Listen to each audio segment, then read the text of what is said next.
여러분 안녕하십니까? 국회가 조금 전 검찰청 폐지 등을 골자로 하는 정부조직법 개정안을 본회의에 상정했습니다. 국민의힘이 무제한 토론으로 법안 처리를 지연시키고 있는데요. 국회에 바로 연결합니다. 자, 고병찬 기자. 검찰청 해체 법안 비롯해 현재 상황 전해주십시오.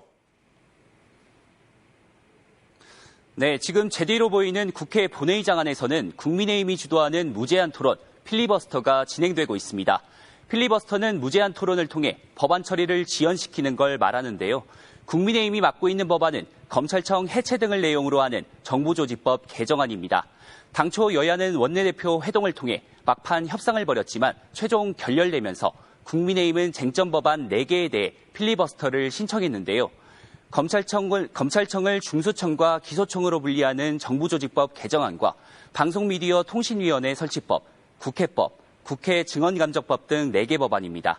국회는 문신사법과 산불피해 구제 지원 법안 등 여야 이견이 없는 법안들은 순조롭게 통과시켰습니다. 다만 일부 안건을 두곤 개표 과정에서 명패수보다 한 개 더 많은 개표용지가 나와 잠시 부정투표 논란이 일기도 했습니다. 일단 필리버스터가 시작되면 최소 24시간이 지난 이후에 토론을 종결할 수 있는 표결이 가능한데요. 따라서 4대 쟁점 법안이 모두 통과되려면 앞으로 최소 4박 5일이 걸릴 걸로 보입니다. 지금까지 국회에서 전해드렸습니다. 앞서 보신 것처럼 국민의힘의 필리버스터로 인해 검찰청 해체 등을 담은 정부조직법 개정안은 24시간 후인 내일 이 시간쯤 표결이 진행될 전망입니다. 무소불위의 권력이라 비판받아온 검찰의 수사권과 기소권 분리가 이제 본궤도에 오르는 건데요. 다만 당초 정부가 기능을 분리하려 했던 금융위원회와 금융감독원은 현행 조직을 유지하기로 했습니다. 김상훈 기자가 보도합니다. 국민의힘이 합법적 의사진행 방해수단 필리버스터에 돌입하면서 검찰 해체를 내용으로 하는 정부조직법은 내일 저녁쯤 표결이 가능합니다. 법안이 본회의를 통과하게 되면 다음 주 있을 국무회의를 거쳐 확정될 걸로 보이는데 검찰청이라는 말이 역사 속으로 사라지기까지 이제 일주일도 채 남지 않은 셈입니다. 법안 상정을 두고 여야는 막판까지 신경전을 벌였는데 국민의힘은 입법 독재라고 반발했고 민주당이 얼기설기 만들어온 정부조직 개편안이 본회의를 통과할 것입니다. 이제 검찰과 검찰총장은 역사 속으로 사라집니다. 민주당은 야당의 발목 잡기가 개탄스럽다고 맞받았습니다. 새 정부 출범 후 정부조직법을 필리버스터까지 걸면서 반대하는 야당이 지금까지 있었습니까? 쟁점 법안 중에 하나였던 금융위원회 개편안은 당과 정부, 대통령실이 회의를 거쳐 본회의에 상정하지 않기로 했습니다. 금융위원회를 금융감독위원회로 개편하고 금융소비자보호원을 신설하는 방안을 추진해왔지만 현행대로 금융위와 금융감독원을 유지하기로 한 겁니다. 금융 관련 정부 조직을 6개월 이상 불안정한 상태로 방치하는 것은 경제위기 극복에 전혀 도움이 안 된다는 점에 공감대를 형성했습니다. 금융위, 금감원 직원들의 거센 반발도 적지 않은 영향을 미쳤지만 금융당국 개편을 패스트트랙으로 처리해야 하는 상황에서 6개월 이상 시간이 걸리는 만큼 정부 초기 금융정책이 동력을 잃을 수 있다는 우려가 반영된 걸로 풀이됩니다. MBC 뉴스 김상훈입니다. 세상엔 어떤 이유에선지 미안하다는 그 말 한마디를 못하는 사람들이 있죠. 오늘도 공식 석상에 선 대법원장의 말에는 내란 사태 이후 사법부의 신뢰를 무너뜨린 사건들에 대한 반성이나 사과는 물론 유감 표명조차 없었습니다. 조 대법원장이 사법부 독립을 강조하며 오늘 신임 법관 임명식과 지난해 임명식에서 거론했던 국민으로부터의 공감, 국민의 신뢰, 사법권은 대한민국의 주인인 국민이 위임한 것, 그리고 무엇보다 국민의 소리를 항상 귀담아 들어야 한다는 말이 공허하게 들리는 이유 아닐까요? 윤상문 기자입니다. 민주당의 대법원장 사퇴 압박이 거세지는 상황에서 열린 오늘 신임 법관 임명식. 조희대 대법원장은 재판 독립을 강조했습니다. 헌법은 재판의 독립을 천명하고 법관의 신분을 보장하고 있습니다. 이는 오직 독립된 재판을 통해서만 사법부에 주어진 헌법적 사명을 온전히 수행하고 지난해 임명식에서는 법 조항을 인용한 부분을 빼면 독립을 언급한 건 한 차례뿐이었는데 올해는 재판 독립을 5차례 언급했습니다. 룸살롱 접대 의혹이 제기된 지규현 재판장에 대한 윤리감사 결과 발표가 아직 이뤄지지 않고 있는 가운데 사적인 생활에 대한 주의도 길어졌습니다. 재판 독립은 저절로 얻어지는 것이 아니라며 법관의 절제된 처신과 언행이 뒤따라야 한다고 했습니다. 공적인 영역은 물론 사적인 부분에서도 신독의 정신을 되새기며 언제 어디서나 항상 자신을 삼가고 절제하는 자세를. 한편 여권이 추진하는 대법관 증언에 대한 의견을 나누기 위한 전국 법관 대표회의가 조금 전 시작됐습니다.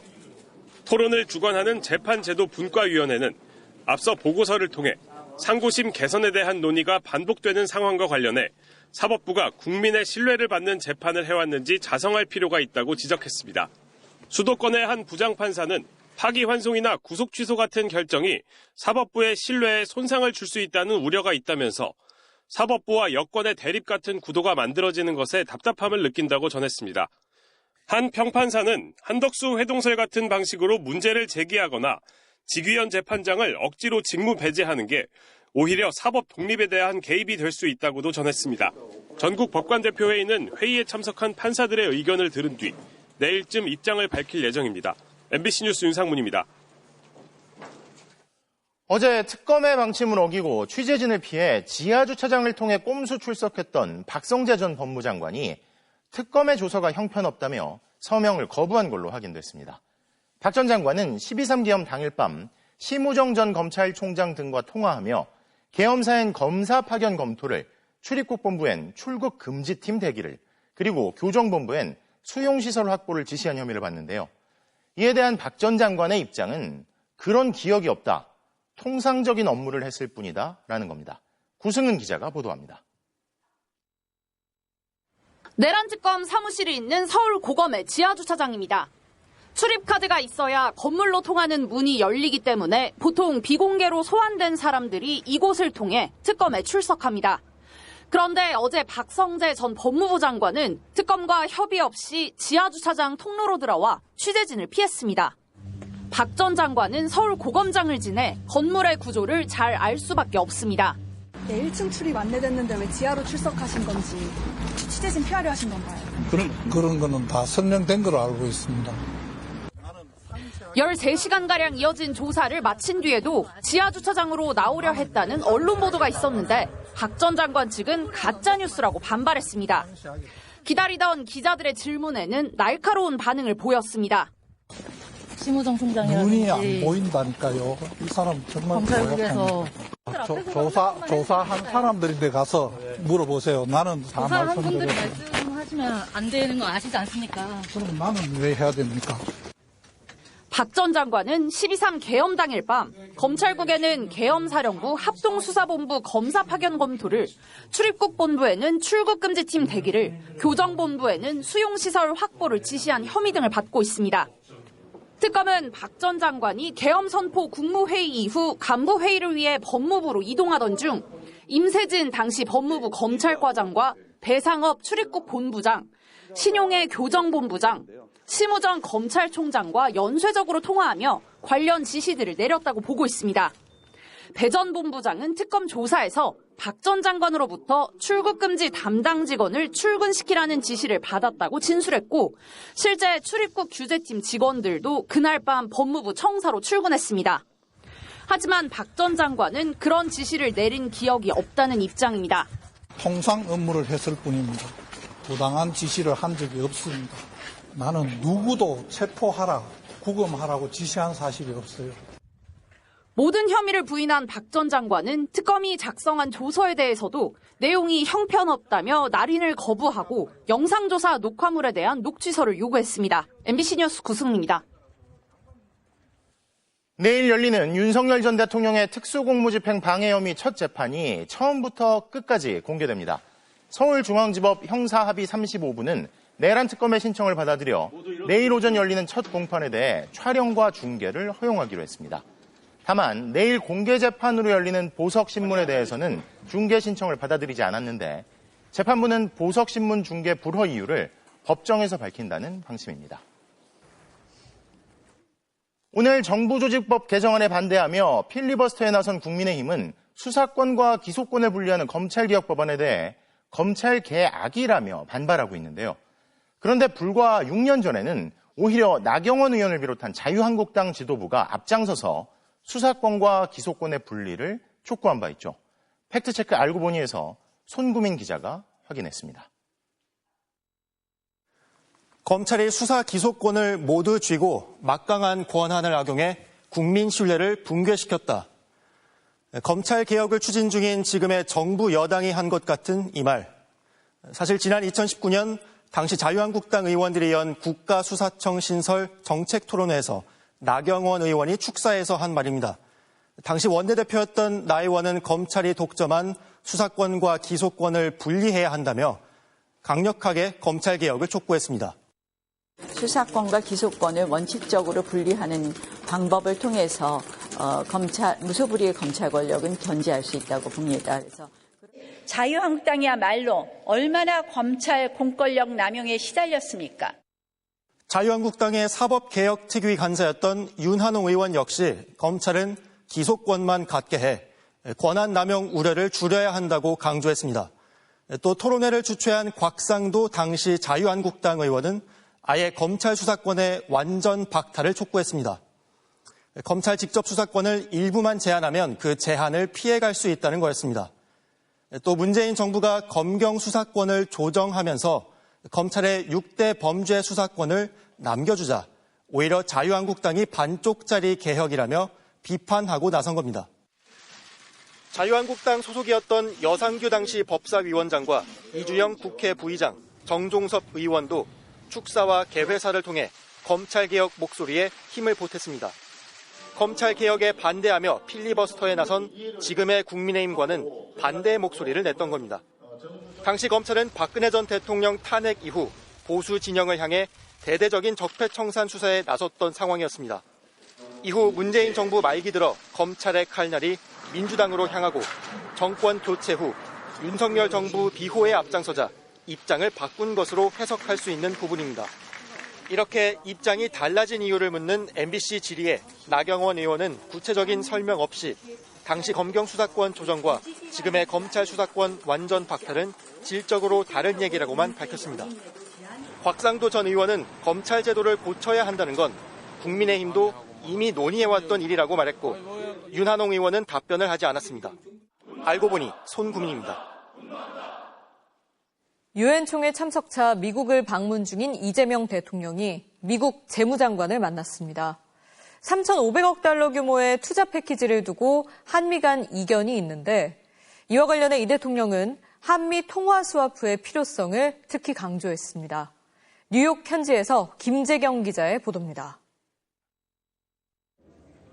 이재명 대통령이 미국의 금융정책을 총괄하는 스콧 베선트 장관을 따로 만났습니다. 한미 통상협상 돌파구로 꼭 필요한 한미 통화 스와프를 당부하기 위해서입니다. 이 대통령은 협상이 합리성을 바탕으로 양국 이익에 부합하게 논의되길 기대한다면서 특히 일본과 한국의 다른 상황을 강조했습니다. 한국은 경제 규모, 외환시장 및 인프라 등 측면에서도 일본과는 크게 다르다는 점을 설명하시면서 이러한 측면도 고려하여 협상이 잘 이루어지길 바란다고. 미국은 7월 31일 합의했던 바와 달리 3,500억 달러 규모의 투자 패키지를 최대한 현금으로 직접 투자해달라 요구하고 있습니다. 외환 보유액 80%를 투자하라는 셈입니다. 이에 우리 정부는 환율을 미리 정해놓는 한미 통화 스와프가 반드시 필요하다는 입장입니다. 우리가 감내할 수 있고 우리 국익에도 부합하는 안을 만들자는 겁니다. 무제한 통화 스와프는 필요 조건이죠. 그게 안 되면 미칠 충격이 너무 크기 때문에 그 문제가 해결 안 되면은 도대체 그다음부터는 나아갈 수가 없는 거예요. 대통령이 이런 점을 직접 상세히 설명한 만큼 대통령실은 이번 만남이 협상의 분수령이 될 거라 의미를 부여했습니다. 다만 통화 스와프가 체결되더라도 국회 동의나 국내법 준수 등 충분 조건이 더 필요하다는 점도 강조했습니다. 베선트 장관은 긍정도 부정도 하지 않고 내부 논의를 하겠다 답한 걸로 전했습니다. 김민석 국무총리도 우리 국민 구금 문제를 거론하며 힘을 보탰습니다. 김 총리는 블룸버그와의 인터뷰에서 비자 문제가 해결되지 않으면 미국 내 투자를 진행하거나 양국이 계획한 프로젝트를 수행하기 어렵다면서 현재 미국이 제시한 조건은 현실적으로 달성하기 어렵다고 밝혔습니다. 통화 스와프 등의 요구를 미국에 전달한 우리 정부는 협상 시한을 못 박지 않았습니다. 결국 빨라도 다음 달 말 경주 에이펙 정상회의에서 한미 정상이 만날 때까지 협상이 계속될 거라는 관측이 나옵니다. 뉴욕에서 MBC 뉴스 김재경입니다. 유엔 일정을 마무리한 이재명 대통령은 마지막으로 경제 일정에 집중합니다. 한국 주식시장을 홍보하고 한국에 대한 투자 유치에도 나서는데요. 뉴욕에 있는 취재기자 연결합니다. 정상빈 기자, 오늘은 대통령이 뉴욕 월스트리트를 방문한다고요? 네, 이재명 대통령은 잠시 뒤에 글로벌 금융사들이 밀집한 뉴욕 월가의 증권거래소에 방문합니다. 주식시장 개장을 알리는 타종에 직접 나서는데요. 이후엔 곧바로 미국 금융권 인사들을 만나서 한국 경제 설명회 투자 서밋을 진행합니다. 앞서 대통령실은 한국 경제에 대한 신뢰도를 높여서 투자를 유치하는 게 이번 행사의 취지라고 설명을 했습니다. 한국 정부가 투자자들에게 주식시장 활성화에 대한 적극적인 모습을 보여서 코리아 디스카운트를 코리아 프리미엄으로 바꿔놓겠다는 의지가 담겨 있습니다. 코스피 5천 시대를 내건 새 정부가 출범한 뒤에 실제로 한국 주식시장이 화랑인 만큼 적극적인 홍보를 통해서 상승세를 이어가겠다는 걸로 보입니다. 네, 오늘 새벽에는 유엔 본부에서 이재명 대통령이 안보리 공개 토의를 주재했죠. 어떤 내용이 논의됐습니까? 네, 한국이 이번 달 유엔 안전보장이사회 의장국을 맡으면서 한국 정상으로는 처음으로 이 대통령이 안보리 공개 토의를 주재했습니다. 이번 토의의 주제는 인공지능과 국제평화, 안보로 선정이 됐는데요. 이 대통령은 AI를 어떻게 다룰지에 따라서 전혀 다른 미래가 펼쳐진다면서 책임 있는 이용의 원칙을 세우자고 제안했습니다. 현재 AI를 새끼 호랑이에 빗대어서 인간의 책임감을 강조하기도 했는데 한번 들어보시겠습니다. 우리 앞에 새끼 호랑이는 우리를 잡아먹을 사나운 맹수가 될 수도 있고 K-팝 데몬 헌터스에 나오는 사랑스러운 더피가 될 수도 있습니다. 또 변화에 대비하지 못한 채 끌려가면 극심한 기술 격차가 세계적인 불평등을 더 심화시킬 거라고도 경고했습니다. 이 대통령은 투자 서밋을 마지막으로 3박 5일간의 일정을 마친 뒤 한국 시각으로 내일 새벽 귀국길에 오릅니다. 지금까지 뉴욕에서 MBC 뉴스 정상빈입니다. 이재명 대통령까지 직접 나서 통화 스와프의 필요성을 강조한 건 미국이 요구하는 대로 현금을 투자하면 외환 시장의 충격이 불가피하기 때문입니다. 문제는 미국이 기축통화국인 나라와 통화 스와프를 맺는 경우가 대부분이라는 건데 마침 기축통화국이 아닌 아르헨티나가 미국과 통화 스와프를 체결했습니다. 우리도 앞으로의 협상이 중요하겠죠. 이준희 기자가 짚어봤습니다. 오늘 원달러 환율 3.15 올라 1,400원을 넘어섰습니다. 여러 원인이 있지만 관세 협상의 불확실성도 환율 상승의 이유 중 하나인데요. 만약 미국 요구대로 한국이 3,500억 달러를 현금 투자하면 막대한 달러가 미국으로 빠져나가고 원달러 환율은 더 급등합니다. 연간 100원이 더 오를 수 있다는 우려까지 나옵니다. 그래서 외환 시장이 충격받지 않도록 한국이 요구하는 게 이 통화 스와프입니다. 우리 정부로서는 필요 조건이라는 말까지 하면서 배수진을 치고 있습니다. 물론 쉽지는 않은데요. 원화가 기축 통화는 아니지만 그렇다고 스와프 체결이 불가능한 건 아닙니다. 마침 미국이 경제 위기를 겪고 있는 이 아르헨티나에 200억 달러 통화 스와프를 먼저 제안했습니다.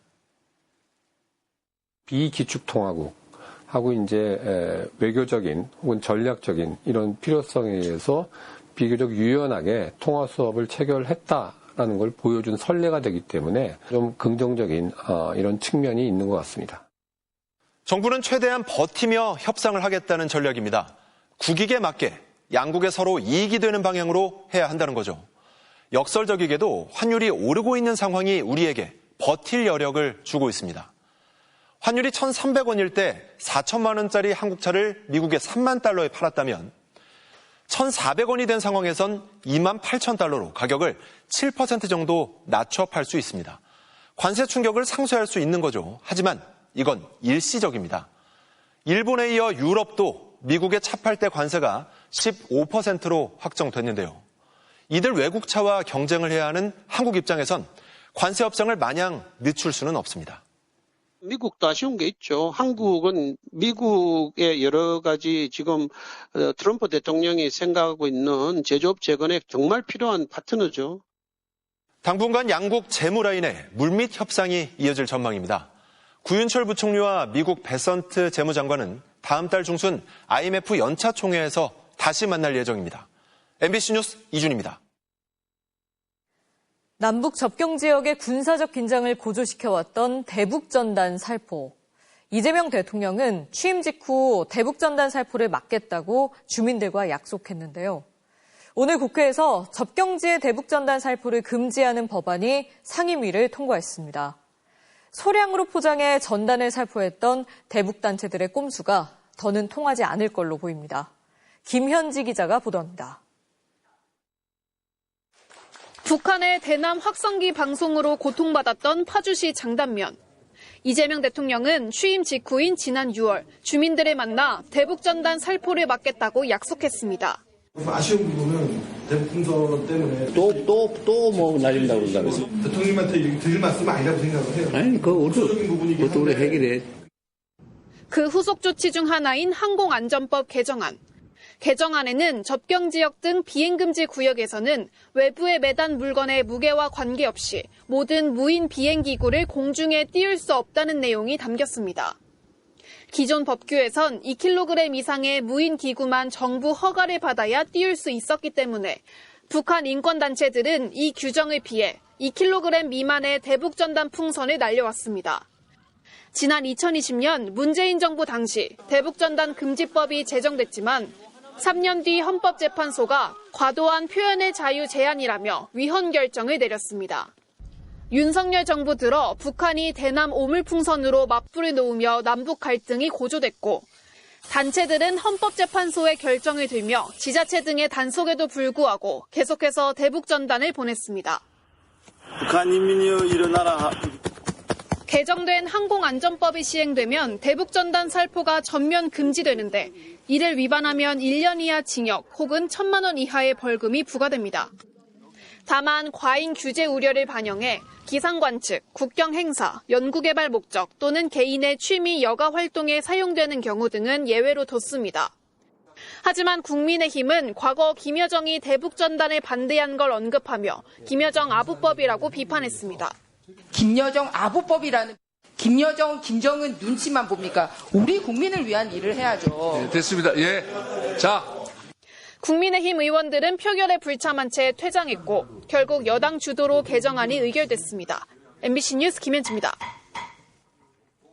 지방 의원들의 외유성 출장 연이어 보도해드리고 있는데요. 어제 하루만 봐도 호주 시드니로 떠나는 구의원들도 있었고 같은 시드니에서 돌아온 구의원들도 있었습니다. 일정표엔 마찬가지로 유명 관광지가 가득했습니다. 조건희 기자입니다. 서울 강북구 의회 의원 6명이 모여 있습니다. 5박 7일 호주 시드니로 막 떠나는 길입니다. 힐링 웰니스 관광 상품들을 개발하는 것이 우리 지금 강북구의 이제 수건 과제예요. 그래서 거기에 가장 적절한 컨셉의 벤치마킹하고 일정표상 공식 방문은 국립해양박물관과 노인복지센터 등 3곳뿐, 나머지는 현장 탐방입니다. 18세기 영국인들이 개척해 가장 오래된 펍이 있는 록스 지역을 시작으로 매일 탐방 일정이 이어집니다. 다음 날은 호주 최대 국립공원 블루마운틴을 갑니다. 온종일 관광지만 도는 날도 있습니다. 세인트 메리 대성당, NSW 미술관, 오페라 하우스, 하버브릿지, 미세스 맥쿼리 포인트를 봅니다. 다음 날에는 아름다운 해안과 석양, 스카이다이빙으로 유명한 울릉공을 갑니다. 모두 호주 대표 관광지입니다. 일반적인 호주 여행 목적지랑 되게 비슷해 보이기도 해서요. 일반적인 호주 여행을 제가 해본 적이 없어가지고 그리고 그런 일반적인 관광 상품을 본 적이 없어요. 그런데 일정표를 보면 일요일에 울릉공 시의회를 견학한다고 나옵니다. 출장 심사 때도 문제가 됐던 부분입니다. 의회 관계자와 별도 면담이 없는 거냐는 심사위원 질문에 따로 없다면서 운영은 안 하겠지만 청사를 둘러보고 그 후에 새 청사 건립에 참고하겠다는 답이 나왔는데 의장은 만날 사람이 있다고 했습니다. 관계자 누군지 여쭤봤는데 아까. 그것까지는 그분의 또 개인적인 것도 있고. 공무집행인데 어떻게 개인적인. 그러니까 아니요. 그러니까 거기 관계자요. 지난해 5월에도 강북구 의회 의원 7명은 스페인과 포르투갈을 7박 9일로 갔습니다. 이번 호주 출장 계획서와 맞춰보니 출장 목적과 동기 및 배경이 재래시장 4글자 빼고는 똑같습니다. 이른바 복부십니다. 스페인과 포르투갈 출장 예산은 5,100여만 원, 호주 출장은 3,100여만 원입니다. 비용도 최소화하고 거의 배낭여행과 가까운 수준으로. 같은 날 서울 금천구 의회 의원 10명은 6박 8일 호주 시드니 출장을 끝내고 입국했습니다. 일정표에는 강북구처럼 오페라 하우스, NSW 미술관, 바랑가루 공원이 있습니다. 여보세요? 제가 지금 전화가 잘 안 돼가지고요. 공항이세요, 아직? 네, 죄송합니다. 네. 이들은 전화를 받았다 끊거나 아예 받지 않았습니다. MBC 뉴스 조건입니다. 오늘도 혐중 시위가 이어지는 가운데 시위대가 서울 대림동에 집결해 혐중 구호와 윤석열 석방 같은 구호를 외치고 있는데요. 그런데 오늘은 혐중 시위를 규탄하는 맞불 집회가 열렸습니다. 현장 연결합니다. 자, 박솔립 기자. 현재 그곳 상황이 어떻습니까? 네, 저는 서울 대림역에 나와 있습니다. 혐중 시위는 약 1시간쯤 전에 시작됐는데요. 지금은 중국인은 나가라 같은 혐중 구호, 윤석열 석방 같은 정치적 구호를 함께 외치며 이 지역 일대를 행진하고 있습니다. 말씀하신 대로 오늘은 주목할 변화가 있습니다. 중국인과 중국 동포를 지지하고 응원하는 맞불 집회가 기자회견 형태로 열린 겁니다. 혐중 집회가 열린 곳에서 직선거리로 110m, 도보로 약 2분 정도 떨어진 곳에서 진행됐는데 200명 가까운 많은 시민이 함께했습니다. 부모의 이름으로 혐오에 맞서 싸운다. 이 거리는 환대와 공존의 거리다라는 손팻말이 보였습니다. 주최 측은 혐오의 사슬이 작동할 수 없도록 뿌리를 뽑자는 성숙한 시민 의식이 모인 결과라고 의미를 부여했습니다. 중국 동포나 중국인들을 향해서는 위축되지 마라, 우리가 함께한다는 메시지도 전하고 싶었다고 합니다. 참가자들의 말 들어보겠습니다. 도를 넘어서서 그냥 무분별하게 특정 나라 사람이면 다 싫다, 다 나가라, 다 죽어라, 이렇게 혐오로 번지는 걸 좀 보여주고 싶고요. 자, 이제 혐오에 반대하는 시민들의 목소리 역시 커지고 있는 거군요. 그런데 과거 일본에서도 이런 식의 맞불 집회가 있었잖아요. 네, 이런 맞불 집회 효과는 이미 10년 전 일본에서 입증된 바 있습니다. 당시 일본에서는 제일 한국인을 겨냥한 혐한 시위가 사회적 문제였는데요. 지금의 혐중 시위대들처럼 도쿄 한인타운을 찾아다니며 한국인은 나가라고 위협했습니다. 그러자 일본 시민들이 혐오, 차별주의자가 활개쳐서는 안 된다며 맞불 집회에 참여하기 시작했고요. 점차 숫자가 늘면서 혐오 발언 규제법 통과라는 결과로 이어졌습니다. 정근식 서울시 교육감도 오늘 오후 이곳 인근의 한 중학교를 찾았습니다. 혐오 없는 존중의 공간이라는 팻말을 들고 혐오 집회 중단을 촉구했는데요. 앞서 혐중 시위에 경고 메시지를 보냈던 김민석 국무총리도 오늘 혐오, 과격 시위는 반드시 근절돼야 한다고 재차 강조하는 등 혐오 반대 목소리가 연일 커지고 있습니다. 지금까지 대림역에서 전해드렸습니다. 지난해 서울에서 땅꺼짐이 발생해 차량 한 대가 빠지면서 조수석에 있던 아내는 숨지고 운전하고 있던 남편은 크게 다쳤는데요. 그런데 아내를 잃은 운전자가 처벌받을 뻔했던 사실이 뒤늦게 드러났습니다. 먼저 이재인 기자의 보도입니다.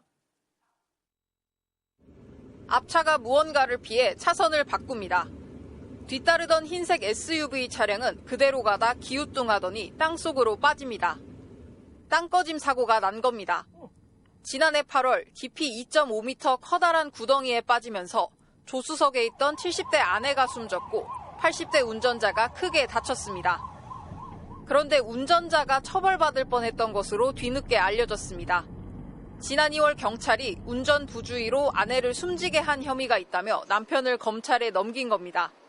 하지만 사건을 넘겨받은 검찰이 기소 유예 처분을 하면서 남편은 처벌을 피했습니다. 서울 서부지검은 일부 과실이 인정되지만 사고 경위와 피해자와 관계 등을 고려해 처벌은 과하다고 판단했다고 설명했습니다. 경찰은 왜 아내도 잃고 자신도 크게 다친 땅 꺼진 피해자를 피의자로 본 걸까요? 사건을 수사한 서울 서대문경찰서 관계자는 땅 꺼짐이 발생한 뒤에도 앞서가던 다른 차량의 경우 싱크홀을 피해갔다고 설명했습니다. 운전자에게 앞쪽을 주의 깊게 살피지 않은 책임이 있다는 겁니다. 그런데 경찰은 정작 사망사고의 원인을 제공한 땅 꺼짐의 책임 소재는 가리지 못했습니다. 누가 고의로 구멍을 판 것도 아니고 명백한 관리 부실이 드러난 것도 아니라 뚜렷한 범죄 혐의점을 찾지 못했다는 겁니다. 경찰은 사건을 내사 종결했습니다. 피해 배상과 관련해서는 서울시는 시민안전보험 등을 통해 운전자에게 1억 2천만 원을 지급했다고 밝혔습니다. MBC 뉴스 이재인입니다. 그런데 이러한 땅 꺼짐 사고는 보통 사고 원인을 밝히는 조사에 6개월이 넘게 걸리는 경우도 많습니다. 드물게 조사가 빠르게 이루어지고 사고 원인에 대한 결론이 나와도 누구에게 책임을 묻기도 어렵고 그동안은 피해 보상을 받는 길도 막막했는데요. 이어서 문다영 기자입니다. 서울시는 연희동 땅 꺼짐 사고 직후 곧장 조사에 착수했습니다. 결과는 일주일 만에 나왔습니다. 복합적 원인이라는 겁니다. 지질 특성과 기후, 노후 지하 매설물, 주변 공사 등 4가지 요인을 써놨습니다. 어디에도 책임을 묻기 힘든 결론이었습니다. 조사 담당 부서에 직접 물어봤지만 담당자가 바뀌어 세부 내용을 더 파악하기는 힘들었습니다. 복합적 원인이라고 돼 있는 거잖아요. 담당자가 아니라서 아마 그 정도밖에 알고 있는 사람이 없을 거예요. 지난 3월 서울 강동구 명일동에서도 땅 꺼짐으로 사망사고가 났습니다. 승합차는 앞쪽으로 튀어오르며 폭삭 주저앉은 구덩이를 가까스로 벗어났지만 뒤따르던 오토바이 운전자는 그대로 떨어져 숨졌습니다. 6개월이 지났지만 원인은 오리무중입니다. 국토부 사고조사위원회가 조사를 끝내지 못한 겁니다. 당초 5월 30일이었던 결과 발표가 2달 뒤로 미뤄지더니 또 한 차례 조사 기간이 연장됐습니다. 경찰 수사도 멈췄습니다. 세상에 원인이 없는 거는 없죠. 원인이 없는데 결과가 나오진 않겠죠. 근데 그거를 우리가 규명을 못했을 뿐이죠. 원인이 나와도 바로 책임을 물을 수 있는 것도 아닙니다. 작년 9월 부산 사상구에서 대형 땅 꺼짐이 잇따르자 부산시가 감사에 착수해 교통공사 등의 관리 감독 문제를 지적했습니다. 하지만 부산교통공사는 담당 직원들에게 훈계와 주의를 주는 데 그쳤습니다. 시민단체는 수사를 촉구했습니다. 부산교통공사와 관련 책임자들의 직무유기, 건설기술진흥법 위반, 업무상 횡령 배임 등의 혐의로 최근 5년 동안 발생한 땅 꺼짐은 867건. 이 중 깊이가 2m 이상인 대형 땅 꺼짐은 한 해에 10건 넘게 생기고 있습니다. 이런데도 땅 꺼짐은 그동안 어느 법에도 재난재해로 규정돼 있지 않아 피해 보상도 막막했습니다. 땅 꺼짐 사고로 화재나 붕괴, 폭발처럼 사회재난에 포함시켜 피해 보상을 받을 수 있도록 하고 국토교통부를 땅 꺼짐 책임부처로 명시하는 법안이 최근 국무회의를 통과해 다음 달부터 시행됩니다. MBC 뉴스 문다영입니다. 제주의 한 특급 호텔 카지노에서 중국인 몇 명이 소란을 피우다 수십 명이 몰려들어 경찰관 100여 명이 출동했습니다. 딜러의 실수로 카드가 잘못 나오자 조작이라며 흥분한 이들이 집단으로 항의하다 벌어진 일인데요. 조인호 기자입니다. 중국인 관광객들이 게임을 하던 카지노가 아수라장이 됐습니다. 카지노 직원들이 말려보지만 여기저기서 몸싸움이 벌어지고 고성이 터져나옵니다. 바카라 게임을 하던 중국인 관광객 한 명이 딜러 실수로 카드가 잘못 나오자 게임이 조작됐다며 흥분하기 시작하더니 곧 중국인들이 몰려와 집단 항의하며 소란을 피우기 시작했습니다. 갑자기 소란 같은 사태가 생겼어요. 안에서 내부에서 게임하다가 이렇게 막 사고 흥이 막 가는 거예요. 저밖에 어쨌든 술도 세가지고 흥분했던 분이 한 분이에요. 최근 외국인 흉기 난동 사건이 잇따르고 있는 가운데 50여 명의 중국인이 난동을 피우고 있다는 신고가 접수되자 만일의 사태에 대비해 기동 순찰대와 형사 등 110여 명 인력까지 호텔에 투입했습니다. 경찰은 카지노 CCTV를 분석해 중국인 남성 3명을 긴급 체포했고 한국인 카지노 보안 요원 3명을 폭행한 혐의로 구속영장을 신청할 예정입니다. 사건이 발생한 카지노가 있는 복합 리조트입니다. 이곳을 비롯한 제주 지역 카지노 8곳의 지난해 매출액은 4,600억 원으로 코로나19 사태 이전 수준을 회복했습니다. 하지만 카지노 도박 자금을 둘러싼 강도와 살인, 납치와 감금 등 강력 범죄도 잇따르고 있습니다. 경찰은 외국인 범죄 특별 단속을 벌여 100일 동안 200여 명을 검거했지만 무단 횡단과 쓰레기 투기 등 기초 질서 위반도 급증해 관광지 제주의 치안이 악화되고 있다는 우려가 높아지고 있습니다. MBC 뉴스 조현우입니다.